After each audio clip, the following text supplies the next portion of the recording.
our first discussion, a quick note. Immediately following the Leadership Collective this evening, we will be felicitating the winners of India's Most Influential Digital Leaders 2026, an editorially curated initiative by agency reporter that recognizes individuals whose leadership and influence have significantly shaped India's digital ecosystem over the past year. We look forward to celebrating them shortly after today's sessions conclude. And now, let's begin with our first panel of the day. Our first panel explored the new brand architecture, redefining identity in an algorithmic world. As AI and platform algorithms increasingly influence how brands scale, the strategic responsibility shifts to leadership. As AI This conversation explores preserving brand identity while scaling with AI and data, balancing performance metrics with long-term equity, and knowing when to rely on dashboards and when to rely on instincts. Please welcome our speakers. First up, we have Ipshita Chowdhury, Head of Marketing, Motorola.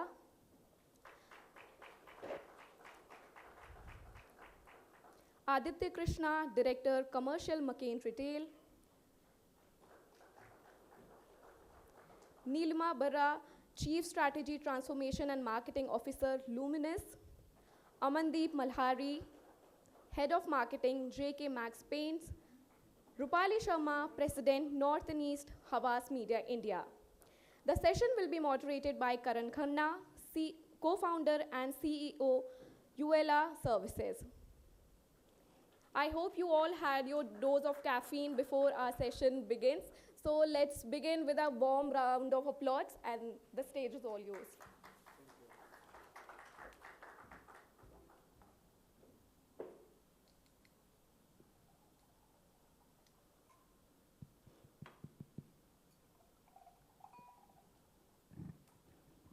Good afternoon, everyone. So, thank you, first of all, agency reporter, for organizing this. And like Rahul rightly said, it's an exclusive, invite-only, a very close-knit event of all the leaders around here. So thank you, everyone, for coming, and thank you all for joining this. So, at this time when marketing is becoming increasingly automated, and conversations like this is extremely important. So everything can become automated. AI can help us build, AI can help us drive our life much easier, but from an intent or integrity perspective, human judgment is still required, and that's where leadership comes in. So I'm going to start this with you, Ipshita. So how do you evolve legacy equity for an AI native consumer while preserving emotional anchors for a brand like Motorola that carries legacy, right? So what are your inputs on this? Thanks. Good afternoon, everybody. Pleasure to be here, and thanks for your question. Yeah, that's right. I think Motorola is a brand. Obviously, it's a 100-year-old brand, right? So there is obviously a lot of legacy equity that it carries, and the brand has had its own journey, right? It used to be a very, very iconic brand at the early 2000s when the smartphone category was kind of becoming to boom, etc. Then there have been, a lot of disruptions in the smartphone category. We all know that. I think how we remain relevant is the fact that when you, as a brand, keep very true to your core values. I think Motorola as a brand has always stood for lifestyle tech. So it's not been only about the tech innovation, but how it is embedded culturally within your lifestyle. As a consumer, how do you relate with it? So I think we remain very core to our values. But of course, the consumer today, the Gen Zs that we talk to, they have not seen that iconic Motorola that it used to be, right? So their perception of the brand will be determined by what we do today. And I think in that space, staying true to your values, and I think what is the good part, and I think where marketers find it easy, is that human insights don't change. So while technology will change, while a lot of manifestations of that human insight will change, but the core human insight remains same. So for us, the need of self-expression, the need of standing out is a human insight. The manifestation changes, right? So how do you enable that for today's Gen Z AI native consumer through your devices, through the solutions, through your value propositions is what we kind of peg on. while keeping true to the legacy in terms of being authentic, being empathetic, and being culturally relevant. So I think that's what we do, but remain true to your core values and then evolve with time. Absolutely, but if you look at in a performance-led environment we are in, right? So efficiency also plays an important role. So follow up to this, I would therefore asking Aditya, how can AI enhance personalization without weakening long-term brand recall? So hi, interesting question, Karan. So I'm from McCain, and we are basically not as old as Motorola. We are a 15-year young company in building a new category in the country. And essentially 20 years ago, nobody purchased and consumed French fries at home. So our journey really is of category creation and of introducing a completely new trend into households. So I'd say three things essentially, Karan, on your question on how AI augments long-term brand values while also driving performance. Of course, performance marketing is the core of AI. First, I feel strongly that actually AI, contrary to belief, can actually drive better standardization of output compared to human beings. So I've seen examples sometimes where under timeline pressure, we've had creative output where the world of the creative looks like an ad of our competitors, and it's gone into print and it's been placed on shelves as well. So I think that will never happen in the world of AI. So in terms of driving brand consistency overall, that's there. Two is the entire fabulous opportunity of personalization at scale, which AI offers. So we know that as you're creating a category, you need to enter into many demand spaces of consumers. So multiple category entry points. And what AI permits is a large amount of personalization of content tailor-made to micro occasions as well, which actually longer term drives brand equity. The third thing which I'll say is that marketing and brand building is not just restricted to communication or promotion. So marketing has 4 P's, as we all know. In the space of price, in the space of place and product, AI plays a massive role in terms of determining what our distribution strategy is, what pricing can be to drive brand equity overall, and also providing real-time insights on innovation and new launches. So I think AI is not just about performance, about speed. It's not just about, and I will just use a bit of a catchphrase over here. It's not just about scale and speed, but it's also about strengthening the soul of a brand, and it plays that role quite well. So interestingly, you spoke about personalization. So if I may ask you, hyper-personalization, which is a step beyond like a regular personalization, have you ever considered that as a risk to distinctiveness? Hyper-personalization, you're Especially saying for a category like yours. See, the thing is that hyper-personalization is actually, in my view, needed. It's not a risk to distinctiveness if it is done in the right way.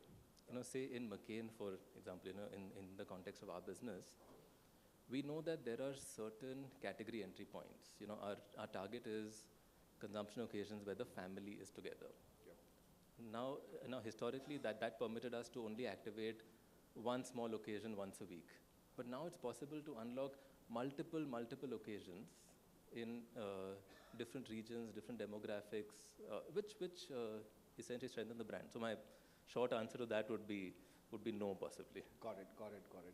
So given the industries are transforming, right? And communication at the end, now we are in the AI era, it cannot remain static. It has to evolve the way we all are evolving, the industry is evolving. So my question to you, Neelima, how can AI-powered insights communicate innovation while remaining human and purpose-led? That's a very loaded question, actually.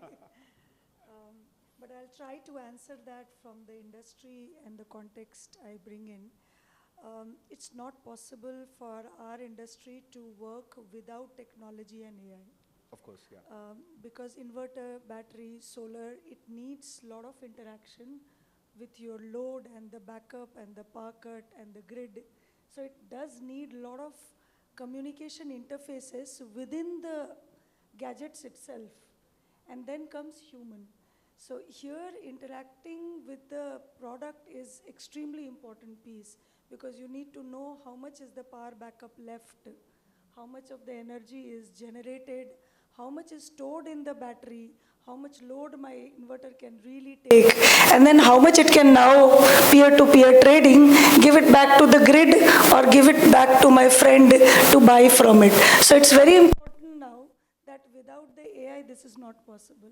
As I speak, in our industry, while we have developed a lot of calculation matrix for consumers, for retailers, for influencers as well, but we have put in LLM model now, wherein all the questions which you are asking online, all the queries which our agents are addressing, is now getting converted into learning model. And now we have a tool called ConnectX and mPartner app, which is now recommending you that if you feed that I want to run 2 lights, 1 tube light, 1 AC, 1 fan, how much is the load which is required? So which is the product which you should ideally buy? So does that mean instead of making your messaging a lot mechanical, make it technology oriented, which is basically what exactly a consumer It does requires? 2 things actually. One, functionally it is just enabling you. Yep. But most importantly, what it is doing is the feedback loop which is creating about what is the need, what exactly needs to convert back into the product, the feature. That's one side of the learning which is happening. But on the other side, what it's doing is really a passive category is becoming an active category. Got it, yep. Right? And that is the biggest marketing dilemma and nightmare, that you are handling a category which is not active. Consumer doesn't want to know that under the staircase which inverter is sitting, right?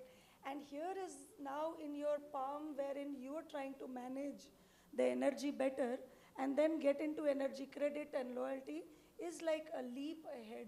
And that cannot be possible if AI is not at the center of that. Got it, got it. Fair. So I think one of the best categories I personally like, because we all need it, which is paints. So for you, Amandeep, how can an AI expand creative possibilities without diluting brand personality? Interesting question. I think you also mentioned it's quite an interesting category. You know, there is color, there is an emotion, there is a tech. Not many people know. Actually, there is a lot of tech in the category It's as well. quite tricky to even address that category, right? Yeah. So see, the basic thing that we also always look for is AI is an enabling tool. So AI can create a color palette for you. It can't. It can create a catalog for you. It can't create a personality for you. So if as a brand, traditionally paint companies, paint brands, you take the best of them in India, Asian Paints, globally, Sherwin-Williams, they have been built on strong color codes. Of course, the emotional storytelling is always there, needless to say, and some other specific to the category codes like the influencer connects and all that. So that is one area which is there, which is non-negotiable. The brand has to stick to that.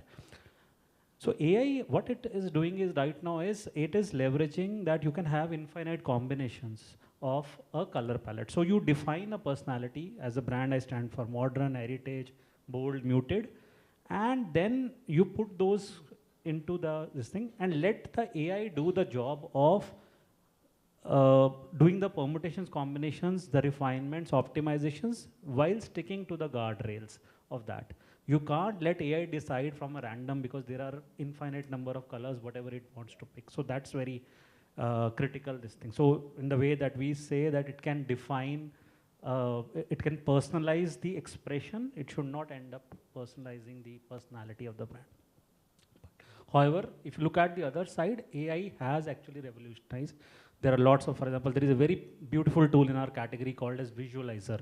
It lets you see what color, how the color will look on your walls before even you commit to the process. So the generation 1 of the visualizers were very, passive. You have a fixed color palette, some 2000 shades. It's basically a replica of a tool called Fandeck, which you get in the physical paint shop if you have ever been to. And it just says, okay, out of those 2000, you can try this, red if you want, you can try these 15 reds and all. Now, with the new generation of the visualizers, which are AI powered, it asks you questions. How is your mood like? What is your best season? How is that? And then it starts proactively recommending you. So that's a great use case.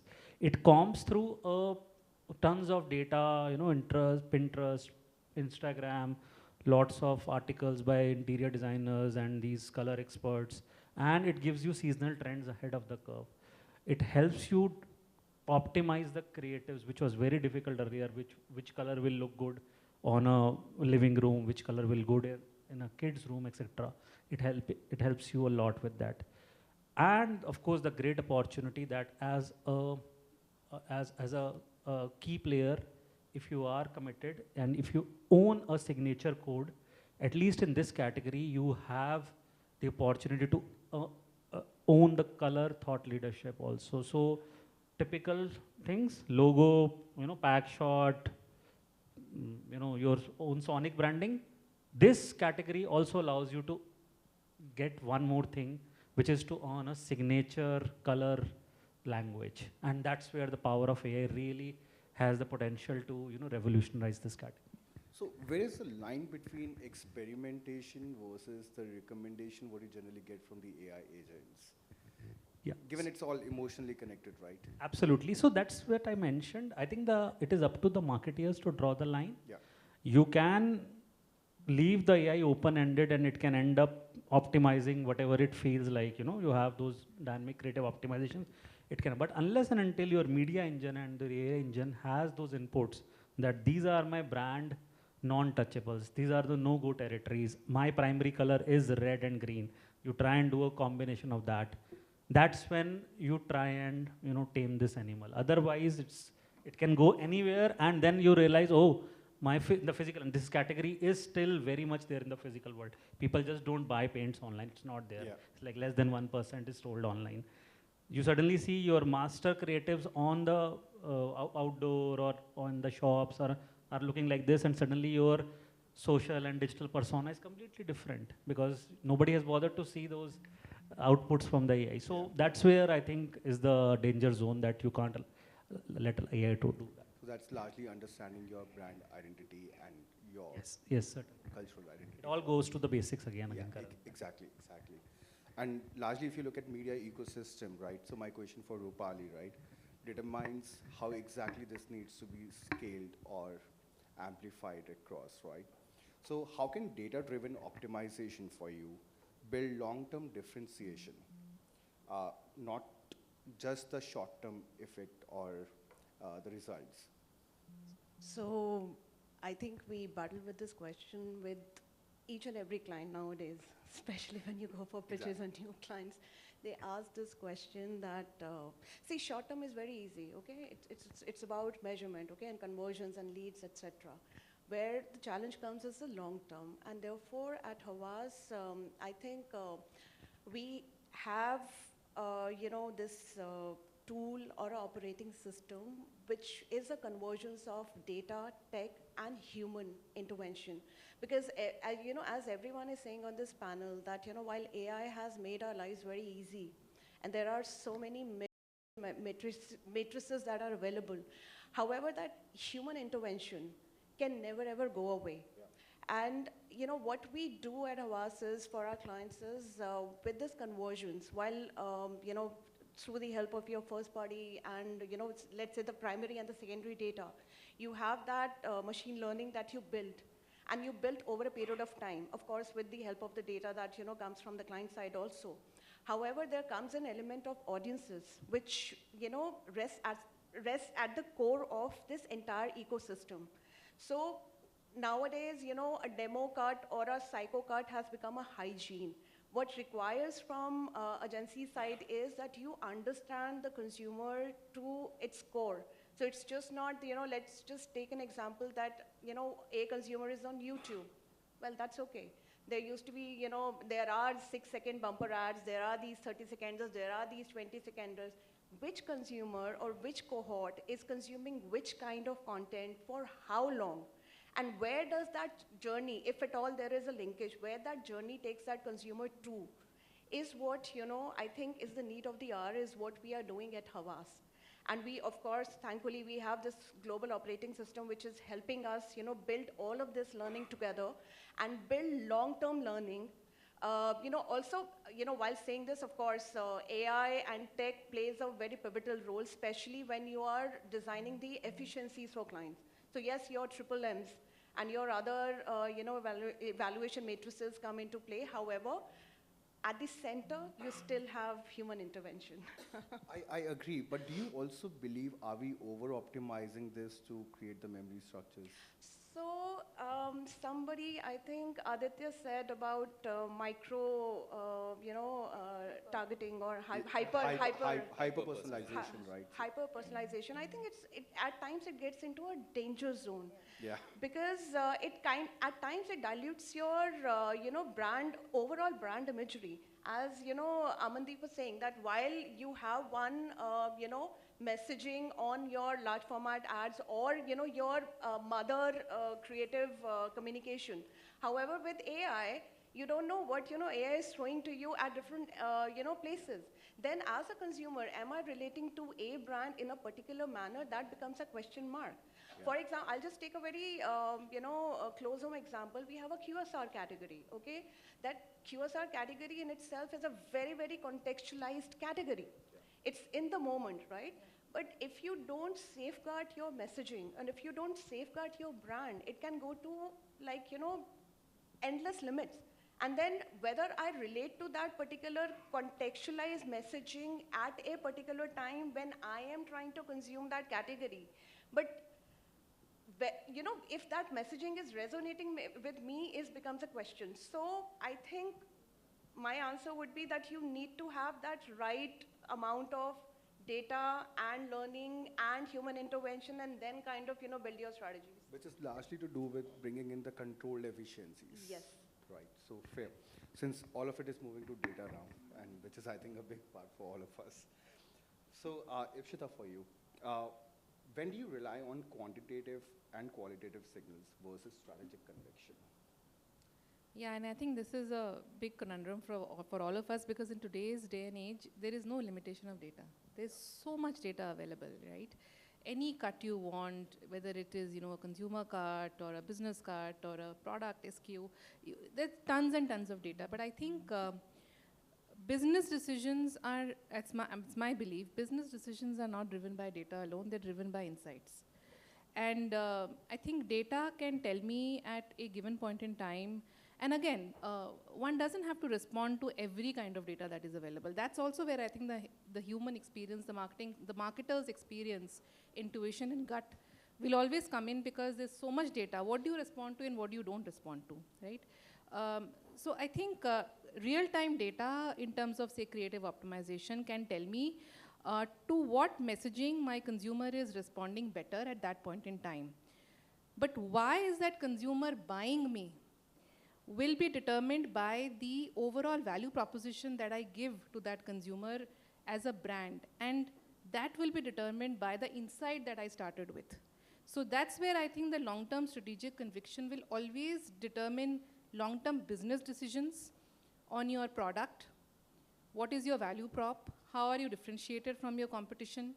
Because why the consumer buys is not determined by that one CTR on the banner, right? It is determined by everything that you've done around the brand, and that's strategic. And that's exactly where the leadership judgment typically comes Absolutely. in, right? Fair.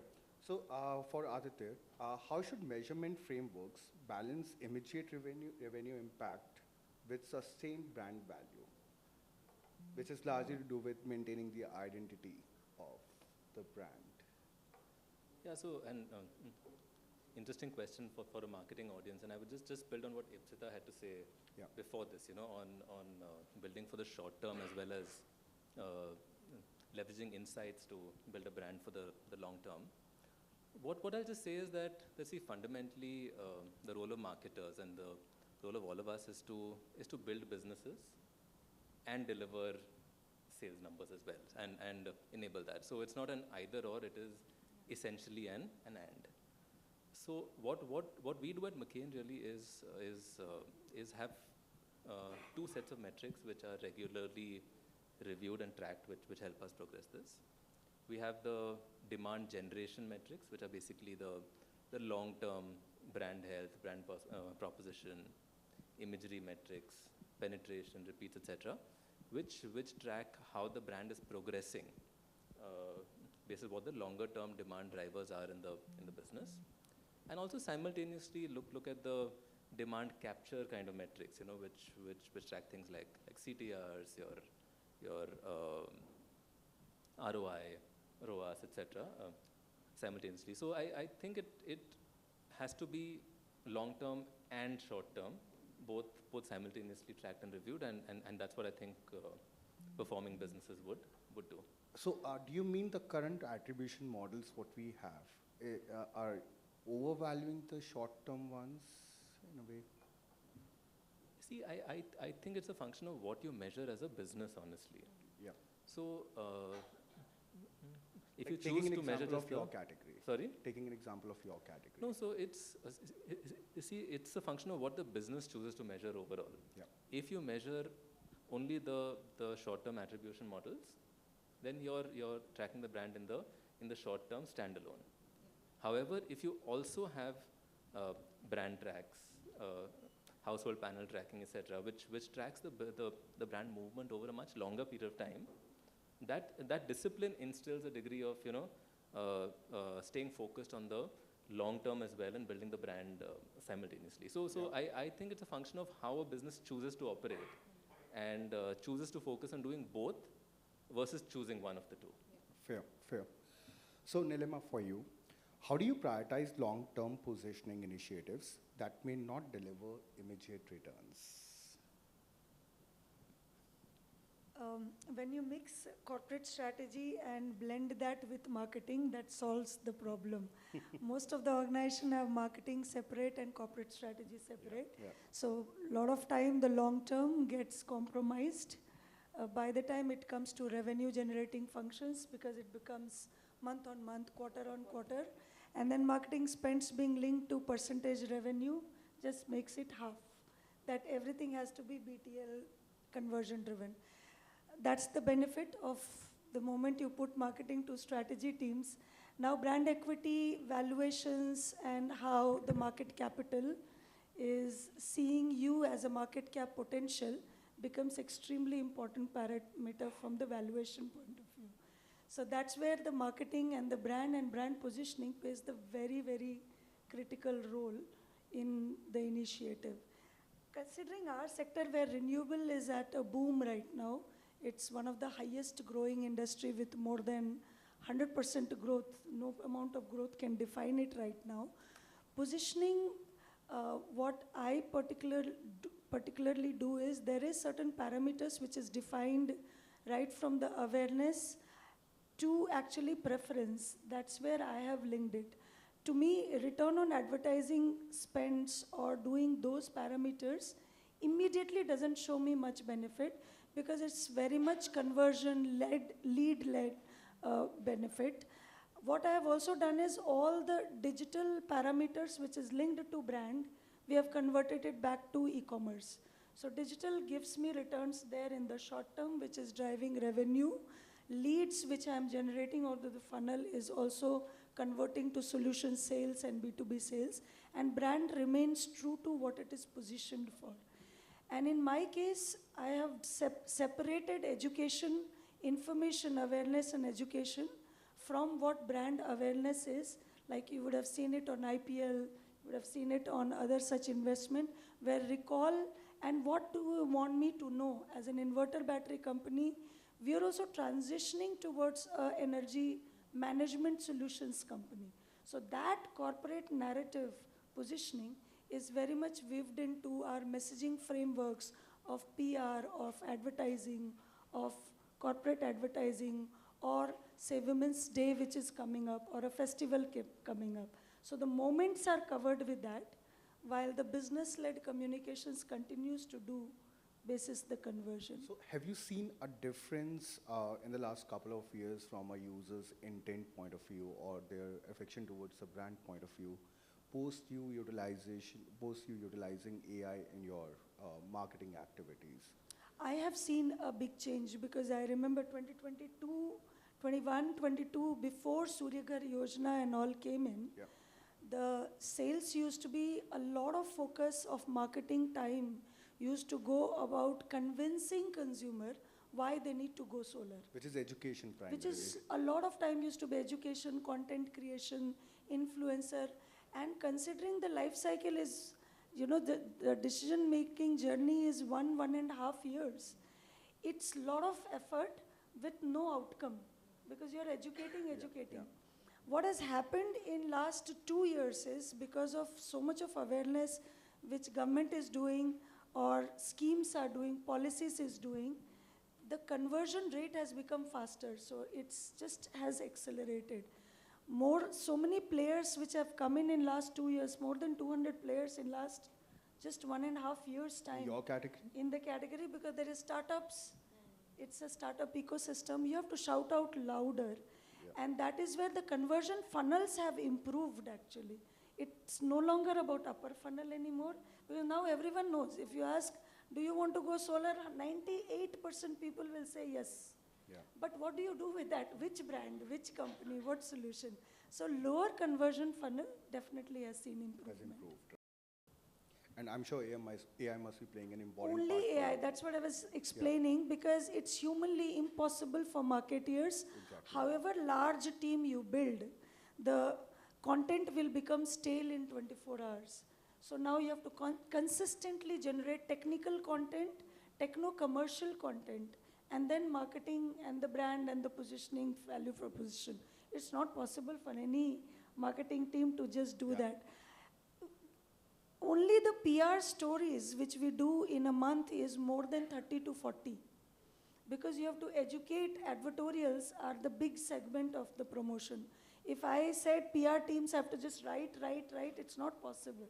So AI actually have seen a good collaborator to double the impact when it came to content. I never saw, since I myself is from different industries, I never saw this much of application and usage, be it selling PCs, printers, or durables or appliances, as I am seeing it in this industry. Fair. So for you, Amandeep, what governance structures ensures optimization does not dilute your brand DNA? That's an interesting, it's like while we discuss so much of AI, this Exactly, is the area where we need to decide perhaps where should we draw the line. So I agree. So the way that the explosion of AI has happened, governance has become a lot more important. The human interface that Roopali also spoke about, it's extremely critical. If you let AI do something and also be monitored or judged by another AI, I think that's a recipe for disaster. So it is important. So few of the things I think I already spoke about in the previous question that we had is to define first of all what is core for you, which is non-negotiable.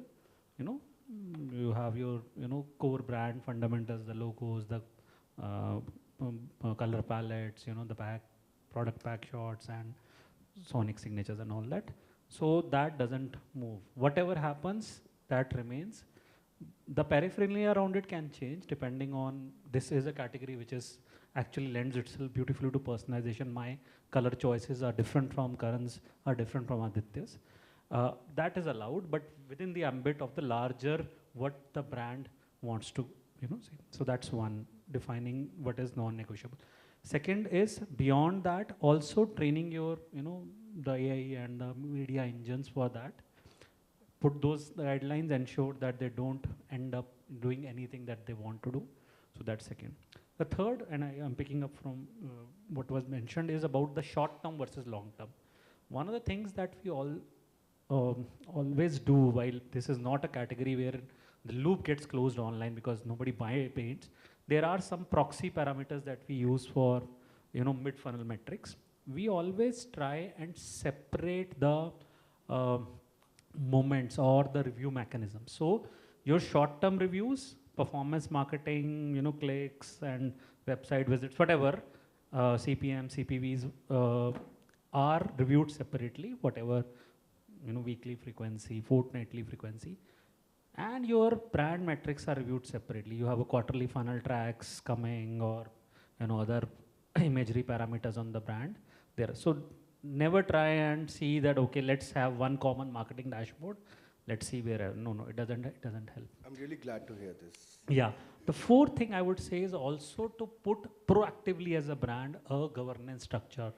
So you have a CMO, but you also have subject matter experts. There is a media lead, there is a creative lead, there is a data lead, digital lead, and this thing. So in case, and you, of course, as a CMO, I preside over that meeting. If you feel somebody is doing extraordinarily good, so I know looks like the optimization is really working over hard, and that's a a red flag for us even then. If it is working it is too good to be true. It is often not true. So that ways. And the last one I would also say, and especially for a category like ours, wherein it is more traditional category, you always try and link your KPIs, brand KPIs, to the commercial KPIs. Because otherwise it's very easy to get into that rut of just seeing the digital CPV, CPM movements. Try and see how much is the percentage of premium sales, product sales going up. Try and see, is my discounting going down? Try and see my cost of acquisition, how is it moving? And then again, reviewing that at a certain frequency. So if you combine all that, you know that, we are not looking at one parameter of just an optimization done by a tool, but also holistic, much more balanced scorecard, and then you are on the right track. Eventually leading to the business growth, right? Yes, of course. That's goes without saying, the key objective. Fair. So Roopali, for you, how can short-term performance efficiency strengthen rather than dilute long-term equity? So I think everyone has spoken about this in their own ways. But I want to have like agency point of view, right? Because for you, bringing efficiencies to all of the brands and categories together makes a lot of effort, right? So I'll tell you what, I think COVID, when COVID happened and there was no physical interaction, I think it taught the world that anything and everything can happen online. And because brands saw conversions and brands saw easy conversions rather, as Neelima was saying, that you don't need to spend time in educating people, and they kind of learnt it on their own thanks to AI and thanks to whatever was there on internet. So there came a trend where everybody wanted to, get into these short-term goals and, have these easy conversions and have leads and show to the management that, see, we've done so much of database, etc. But in the quest of, doing all this, somewhere brands diluted their own imagery. And this increasingly, there are a lot of brands out of our portfolio which went from complete offline brand to a complete online brand. And then, everything was happening in the digital world. But somewhere, they saw that the brand is getting diluted, and as Neelima was mentioning in one of her points, the recall of the brand, becomes paramount, because it's just not about, we all are online shoppers in today's time, right? We go, we see the deals, we see the pricing, it's a 10 rupee or 100 rupee or 200 rupee, where we find product, we buy, and then we forget about it. So I'm just adding to it. So Havas has a proprietary study, which is I think a 15, 16-year-old study, which says that if today 78% of the brand vanish from, the environment, nobody would care. Why is it happening? Because people are not building brands. They're just looking at short-term goals. And therefore, it's paramount that brands focus on that, okay? And that can be done, as Amandeep was also saying, that while, looking at your short-term goals, you need to look at brand matrix. You need to have your brand health scores. You need to keep an eye. In most of the briefs that we have started getting, recall is the prime most objective that we have started getting. Why? Because you need to relate to consumers as a brand. So the only way to do is that, yes, you have to have the right balance of your short-term goals while keeping the brand vision and brand legacy alive. I think a very interesting point you made. I want to add something to this. See, this question of short-term, long-term no longer remains valid in today's world, which is getting redefined, defined, reinvented time and again, because technology is still evolving. AI, as we speak, is still evolving. There is still better versions of it to come. This thing about long term, in the past, in marketing, used to be 3 years, 5 years. And brand used to be asset that should last test of time. But the reinventions, which has to happen faster, and the business plans no longer. I mean, in strategy documents, we used to earlier make 5-year strategy. Today, that's not relevant. It's 2 years and not more than that. That 2 year also becomes shorter, that you have to check-ins in 1 year, 2 year, and by the time you're reaching second year, your strategy is also evolving. How can that, in that situation, marketeers plan long term? I was remembering in the traditional media buying, we used to buy ahead of the time. Yeah. Today, if you bought ahead of the time, it's of no use. Right? The So same that example was balancing. the same example was applied in case of YouTube many years back, right? Right. People used to book, I think it was masthead, right? So Mastheads. Once a year. yeah, so 1 day, once a year. In yeah. OTT, 6 months in advance. 6 months in advance. and yeah. in OTT, the way the content is coming up, I mean, you just cannot plan what you will do after 3 months, because those Yeah. assets are far more lucrative after 3 months. So I think marketeers will have to be agile and nimble and balance this bit about company's objective, business objective, and marketing objective. Time to time, keep balancing between short term to. And interestingly, long-term. one point Roopali rightly spoke about the number of brands, right? So I was reading a report by Instagram and Shopify. There were like over 100,000 localized shops were created on Instagram, which we might have never heard of, but they are doing like fabulously well, right? So that's exactly how the local or short-term goals are being driven. So rightly, like you all said, right, maintaining the brand DNA, especially like Aditya mentioned, right, DNA is the core, right? So maintaining the DNA and rest follows in the experimentation and evolving the brand as and how the technology evolves. Yeah, so one last question for all of you together. I think that's a rapid fire and totally out of the scope. Which is, if each of you had to identify one risk brands face in an algorithmic world, what would it be? A world which is completely driven with algorithms. So one risk for each of your brand.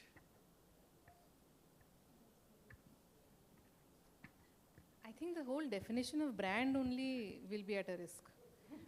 Correct. Because what is a brand? Brand is in your mind, right? It's the space that you occupy in a consumer's mind in a consistent manner. So when I talk of Nike, in the US versus China versus India versus Australia, people will say sports persons, people will say sport, right? People will not say shoes. Yeah, so that's brand. I think that itself will be at a risk because it will be so different to everybody. My manifestation of a brand will be so different in a fragmented world, in an AI-driven world, wherein driving consistency, I think, and the whole definition per se, of brand will, I think, change, will be at a risk.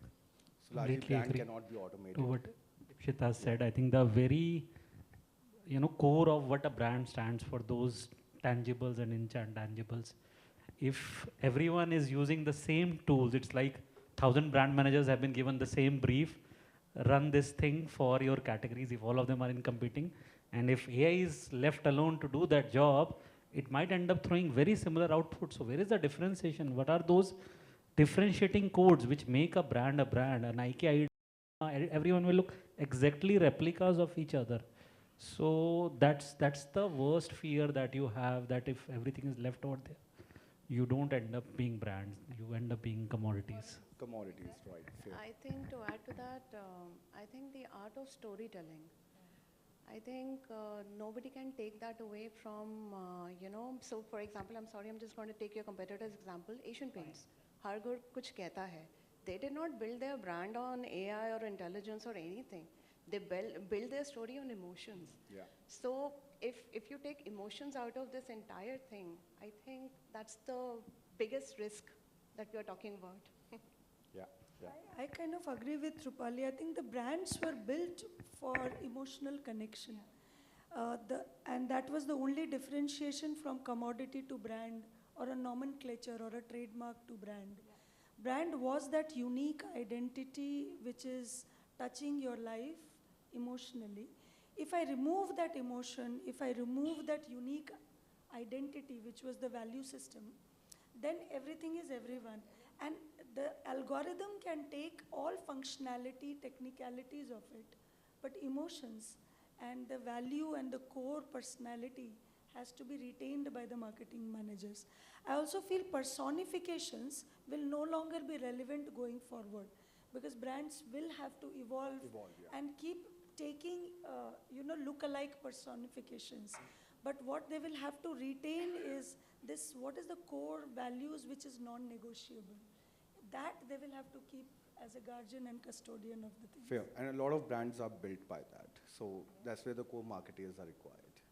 So thank you, everyone. Thank you so much. Thank you. Thanks, Karan. Thank you so much.